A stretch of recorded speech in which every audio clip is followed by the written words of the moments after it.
BTR सरकारनि आलारि सोरां बिथांखिनि 2 लाख रांनि चेकखौ फाथाबारि खुन्थाइबारि गामिनि बाथौ मन्दिरनोबो दिनै गथायदों। बिटिआर सरकारखौ आथिखालाव रायजो राजानि गोबां रोखोमनि बिथांखि लानानै खामानि मावबाय थानायखौ नुनो मोननाय जादों। आथिखालाव बिटिआर सरकारा रायजो राजानि गुबुन गुबुन जौगाखांनो हाख'यै धोरोमनि फसंथानफोराव आलारि सोरां बिथांखिनि गेजेरजों 2 लाख रांनि अनसुंथाइफोर गथायनायखौ नुनो मोनबाय थानाय जादों।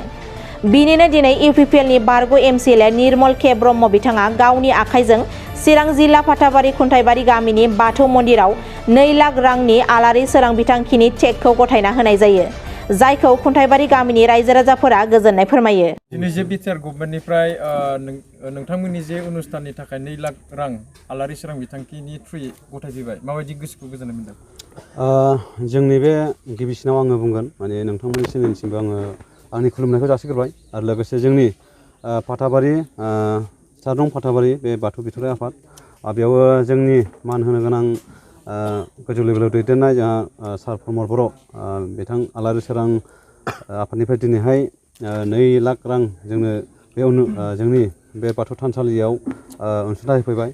बेनि थाखाय जोङो गोसोआव जोबोद रंजाखांनाय मोन्दों एबा खुसि मोन्दों आरो बिथांमोनखौ जों रोजा रोजा साबायखर हरगोन आरो इयुननि हाबाफारियाव जेन बिदिनो मावलांबाय थायो जों बेखौ आसा खालामगोन आरो। थांनाय समफोरनि सरकारफ्राव नोंथांमोना माबाफोर अनसुंथाइफोर मोनदों? थांनाय समफोरनि सरकारखौ बुङोबाथ' जोङो गोबां नाजादोंमोनबा आरो जों दिनैसिम माने थांनाय सरकारा 17 बोसोर सलायदोंबाबो जोङो मोनसेबो अनसुंथाइ गैया।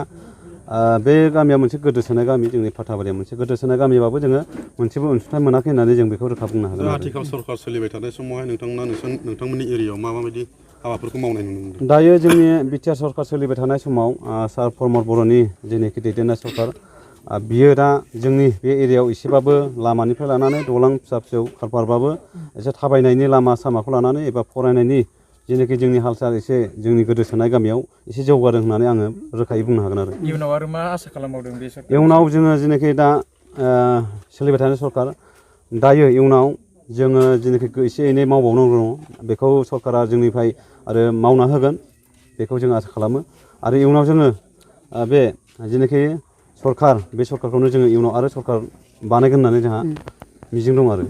आलारि सोरां बिथांखिनि गेजेरजों बाथौ थानसालियाव 2 लाख रांनि चेक होदों सार, नोंथाङा बेवहाय राननानै दा मा फोरमायनो सानो? जोंनि बिटिआर सरकारनि मानाव गेदेर गाहाय जोंनि मुरब्बि प्रमद बर' सारा समग्र बिटिआर ओनसोलावनो जिहेथु गोबां धर्मलम्बीफोर दङ, जेरै बाथौ थान, बाथौ धोरोमनि, ब्रह्म धोरोमनि थाखाय ब्रह्म मन्दिर,